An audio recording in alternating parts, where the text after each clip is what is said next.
যেদিন স্বাধীনতা সংগ্রামীরা লড়াই করছিল, আপনারা এবং আপনাদের পূর্বসূরীরা ব্রিটিশের সঙ্গে চাটুকারিতা করে, দালালি করে, ব্রিটিশের সহায়তা করে স্বাধীনতা সংগ্রামীদের বিরুদ্ধে যুদ্ধ ঘোষণা করেছিলেন। দেশের প্রধানমন্ত্রী আজকে একতা দিবসে বলছেন যে কংগ্রেস আর উগ্রপন্থা ইত্যাদি ইত্যাদি ইত্যাদি ইত্যাদি। ইতিহাস, ভূগোল, বিজ্ঞান সম্বন্ধে বিন্দু মাত্র জ্ঞান না থাকলে এইসব কথাবার্তা বলে। আসলে আপনি ভুলে যাচ্ছেন এই ভারতবর্ষের কংগ্রেসের নেতা, ভারতবর্ষের নেতা, পৃথিবীর নেতা, বিশ্বের নেতা মহাত্মা গান্ধীকে খুন করেছিল প্রথম সন্ত্রাসবাদী তারা আপনাদের পূর্বসূরি, তারা আপনাদের আরএসএস, বিশ্ব হিন্দু পরিষদের লোক, নাথুরাম গোডসে।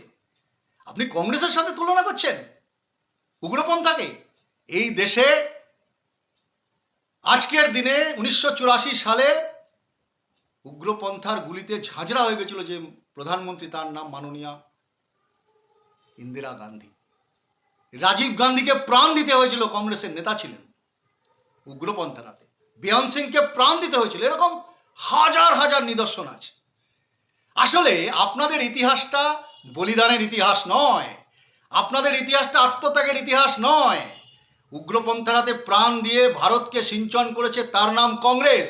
আর যেদিন স্বাধীনতা সংগ্রামীরা লড়াই করছিল, আপনারা এবং আপনাদের পূর্বসূরীরা ব্রিটিশের সঙ্গে চাটুকারিতা করে, দালালি করে, ব্রিটিশের সহায়তা করে স্বাধীনতা সংগ্রামীদের বিরুদ্ধে যুদ্ধ ঘোষণা করেছিলেন।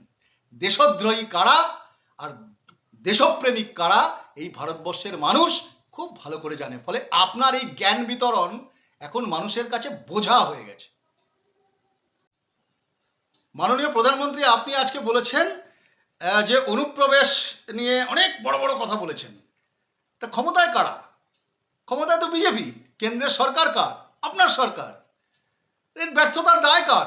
আপনার দায়। তাহলে আমরা কি ধরে নেব আপনাকে কে বারণ করেছিল অনুপ্রবেশ ঠেকাতে? 12 বছর ক্ষমতায় আপনি, 12 years you are in the power. আপনাকে কেউ বাধা দিয়েছিল কি? তাহলে কি ধরে নিতে হবে যাদের দপ্তরে বিএসএফ টিএসএফ যারা আছেন অমিত শাহর দপ্তরে, তাহলে কি গৃহ মন্ত্রণালয়ের মাননীয় মন্ত্রী অমিত শাহ আপনাকে কথা শুনছে না? তাহলে কি স্যাবোটাজ করছে, অনুপ্রবেশকারী আসতে দিচ্ছে? নাকি বিরোধীরা আপনাকে কোথাও বাধা দিয়েছে অনুপ্রবেশ করতে? একটার পর একটা আইন এনেছেন, পারেননি কেন? আসলে ভোট এসে গেছে, ভোটের সময় মানুষকে আবার ভুলভাল বোঝাতে হবে। অনুপ্রবেশ, হিন্দু, মুসলমান এসব বোঝাচ্ছেন। নাকি অনুপ্রবেশকারীরা ওই আপনার ওই মেঘের আড়ালে রাডারকে ফাঁকি দিয়ে যেরকম করে মানে ফাইটার প্লেন রাডারকে ফাঁকি দিয়ে চলে যায়, সেরকম কি অনুপ্রবেশকারীরা মেঘের আড়ালে চলে এলো নাকি? আসলে ব্যর্থতার দায় ঢাকার জন্য আপনি এখন ব্লেম গেম করছেন, যাকে তাকে ব্লেম দিচ্ছেন। এটা হচ্ছে সম্পূর্ণ আপনার ব্যর্থতা।